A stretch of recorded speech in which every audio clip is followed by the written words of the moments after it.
So, Hare Krishna, as we say.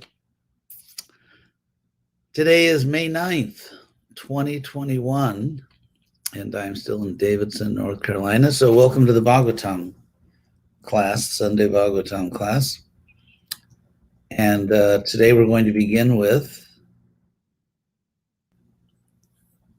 first canto, chapter 11, verse 9, and it is Mother's Day. At least in America, it's Mother's Day. So we celebrate all the good mothers in the world. So we'll begin with this text 9, 1:11:9. These are very beautiful verses, very poetic. Yaryambu jak shapa sasara bo bhavan kurun madhun vata suridhi driksaya tatrabda koti pratimak kshano bhavet raving vinaksh norivanas tavachuta.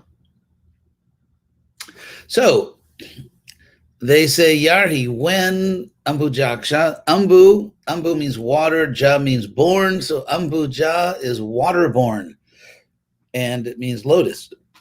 It's a word for lotus. Ambuja. And and Aksha means eyes. So Krishna has lotus eyes. He has waterborn eyes. Literally what it says in the sense that lotus eyes. So Yarhi Ambujaksha Apasasara Bhavavan. So when Yarhi, when Apasasara, literally you go away, or you go far away. Apa Sasara, or when, actually this is the past tense, when you went far away. Bho is an exclamation like, oh Ambujaksha, when you went far away, and they're using the respectful form of the word you, Bhavan. The other word is twam. So kurun madhun vata surididrikshaya. You went away because you wanted to see your dear friends, such as the Kurus and the Madhus, which would mean the Yadu dynasty. You wanted to see the Kurus and the Madhus, indeed, because you wanted to see your dear friends. Tatra. So tatra means therein. It kind of means like in that situation or then. Abda koti pratimakshano bhavet. Kshano, a moment, bhavet, can be pratimak, equal to abda koti, tens of millions of years. Tens of millions of years, the word koti. So this is obviously a very very powerful, loving statement that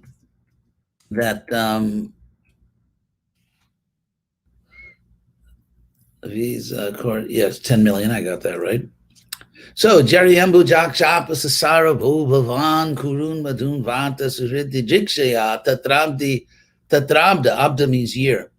Tatrabda Koti. It was like a Koti years of Kotis of years, tens of millions of years. Pratimak, equal to Kshanobhavet, a moment became like that.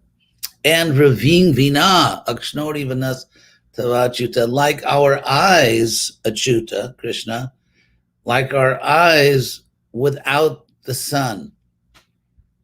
So when there's no light, you cannot see the world. And of course, this is a pre-industrial society. They can't just turn on the electric lights. But so when the sun is not there, then you really don't see the world. You light a candle here and there, but that's not going to light up the world. So Raving Vina, like our eyes at Chuta without the sun. This is very intense love from these pure devotees. in Orca. Then they say, Katang vayang nata chiroshite twai prasanna drishya kilatapa shoshanam jivema te sundarahasa shobitang pasyamana vatanang manoharam. So the first word is katam. How can we, when we apasyamana vatanam, when we are not seeing your face, and of course they don't have social media, they don't have WhatsApp or Skype or et cetera, or StreamYard. So if someone's not physically there, you don't see them.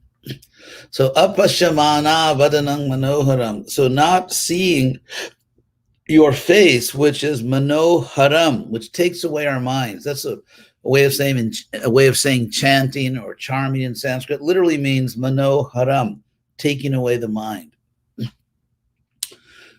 So when we are not seeing your face, which takes away our minds, which is so charming, katam, how jivema can we live? And also they say that your face is sundarahasa shobitam. It's made splendid. It's made brilliant with a beautiful smile. So Krishna's really a nice guy. I mean, he's God. One thing we find a common thread throughout these verses where people are glorifying Krishna, great devotees, is that Krishna smiles a lot. He's really nice. He really loves his devotees and he smiles at them. So, and prasanna drishtya, prasanna, in Sanskrit is the same as the word prasadam. Prasadam means mercy or grace. So prasanna means like filled with grace here. Drishtya, by your glance. So not only are the devotees ecstatic by looking at Krishna's beautiful face, but Krishna's looking at them. Krishna's looking at them. And there's this intense loving reciprocation. And Krishna looks at them with a glance, which is prasanna, which is full of grace, and akila tapa shoshanam. And interesting, shoshana means drying up. So it dries up all of our troubles. They just sort of dry up. They're not there. They're not active. So all of our tapa literally means burning. It's a way to say sufferings. All of our pain just sort of dries up. And that's a quality of your face. It's referring to Krishna's face. Krishna's face dries up all of our pain by its glance, which is full of grace. So how can we live without that, without seeing that face of yours, without seeing you? When, and Nata, O Lord, O protector, when chiroshite tvai. Chita in Sanskrit means a long time, like chidang, chirat, there are different ways to say it. And ushita, ushita means dwelled or stayed, when someone has stayed somewhere. It's from the root vas, to dwell, like vasa. And so Krishna is called Sri Vasa because he's the dwelling of Sri, the goddess of fortune, or Sri Nivasa. Same thing, that the goddess of fortune, Sri, dwells on his chest, Nivasa. So Sri Nivasa, Sri Vasa. So Vasa means dwelling, among other things. And so here from that word vas or vasa, you have ushita and then twayi. Anyway, for those of you who like Sanskrit, it's a genitive absolute, which means when you are dwelling far away for a long time. Chiroshite. Prabhupada translates this here as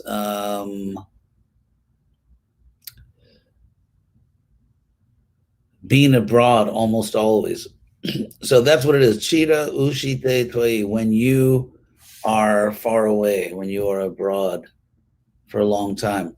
So when that happens, how can we live How can we live apashyamana, not seeing your face that has all these wonderful qualities? So that's the grammatical structure of that verse. And iti cho didita vachaha. So that means that so thus these words were uttered. Udidita means like uttered. Prabhupada translates it speaking. In his verse translation, upon hearing their speeches, the Lord. So the first verse, Prabhupada, there's two verses here. First, Prabhupada translates, "O Master, if you live abroad all the time, then we cannot look at your attractive face, whose satisfied smiles vanquish all our sufferings. How can we exist without your presence?" And so now in this verse, iti chodidita vacha. So thus these words were uttered. Prajanam Bhakta Vatsala,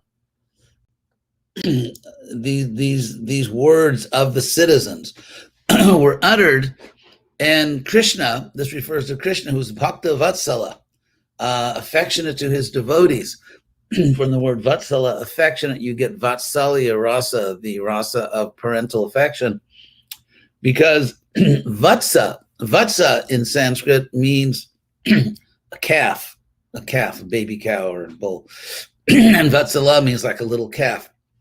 So because in this natural world they lived in, where there were cows all around, so they saw the love and affection of a mother for her calf. And so therefore the word Vatsala, Bhakta Vatsala, to be like where one for whom the bhaktas are like his little calves. Literally what it means. But of course it's translated as being affectionate. And since it's Mother's Day, it's nice to explain this.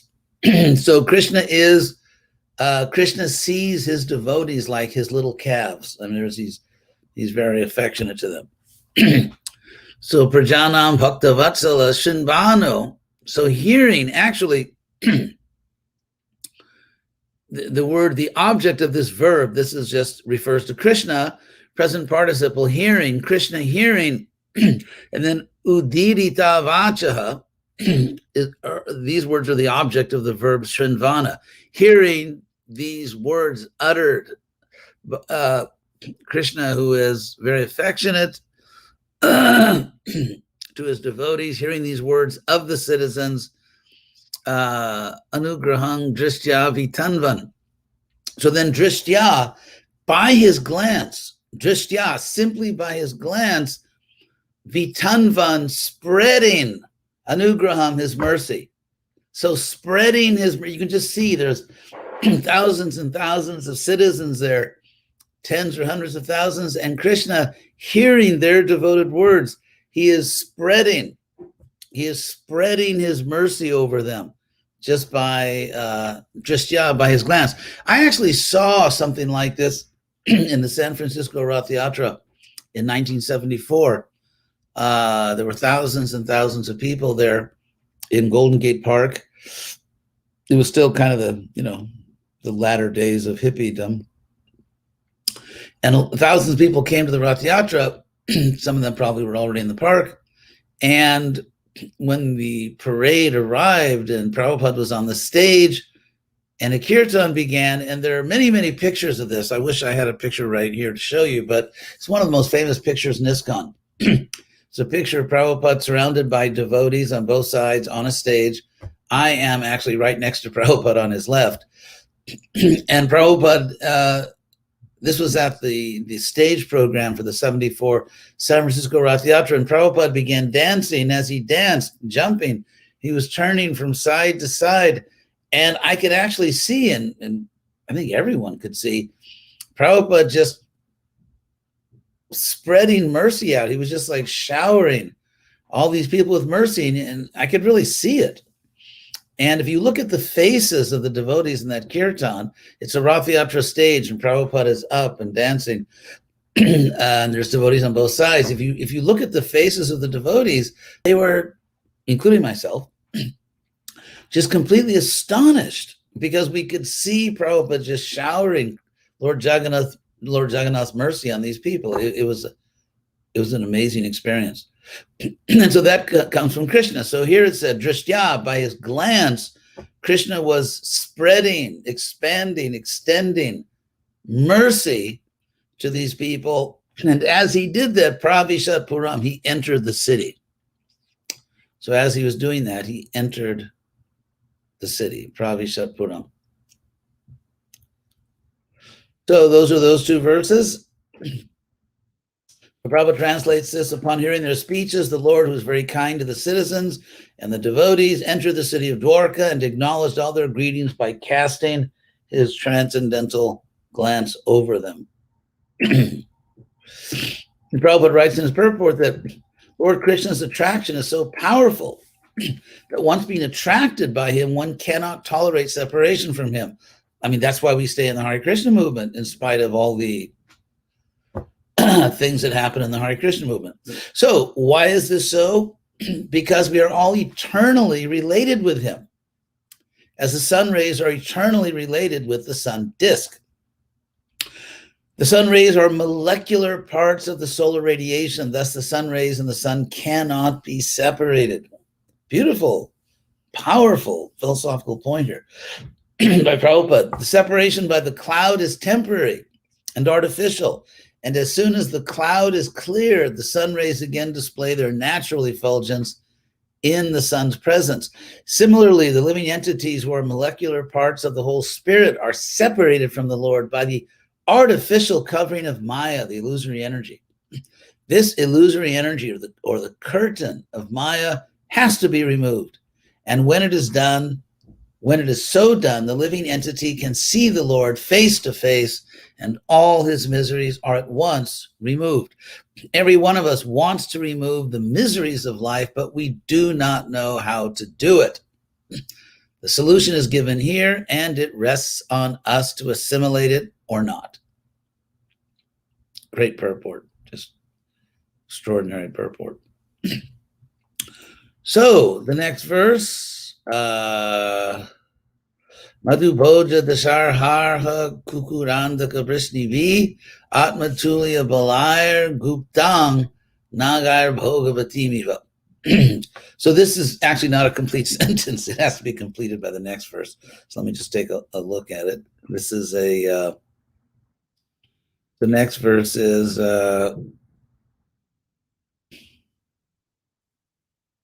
Sarvartu Sarvavi Bhava Punya Vrikshalata Shramai Udyanopa Vanaramayar Britapad Makara. So still we don't have the actual verb for the sentence. I mean, so I'm just curious to see what Gopura Dwara Margesha Kritakotu Katoranang Chitta Dhajapataka Grair Antak Pratihata Tapang. Still Samarjita Mahamargaratyapana Kachatwaram Siktam Gandha Jalayar Uptang Falapush Prakshatankurai. Still not a sentence. I mean, we still don't have the verb for the sentence. Dwari Dari Grahanam Cha Dadyakshita Phalekshuvi Alankritang Purna Kunavir Valivir Dupa Deepakai Nishamya Preshta Mayantam Vasudevo Mahamana Kurasha Brasena Charama Chaduta Vikrama.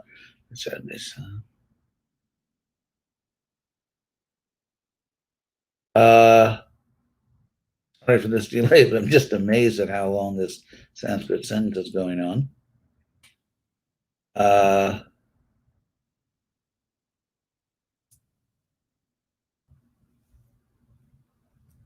Anyway, so I won't go into all the grammar here. I think maybe we'll just stop here because I had another program earlier today. So I think maybe we'll just stop here, and then I'll see if there are any questions about the verses that we have already done. Let's see. Well, it's nice. I click on the comments. There's actually people there. If I clicked on the comments and I was just all alone here, it'd be kind of make me wonder. So hello to everybody. Good morning to everyone. Thank you for all your greetings. Let's see if there are any questions. Lots of greetings, which I appreciate. Oh, someone remembers that I visited the old Houston temple. Brahmatirtha was there. Nice. Greetings from France.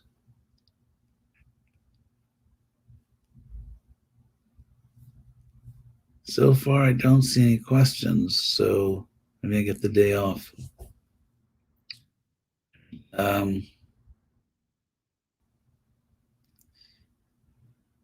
Here's a nice greeting from Minnesota, Stavira Bhakti.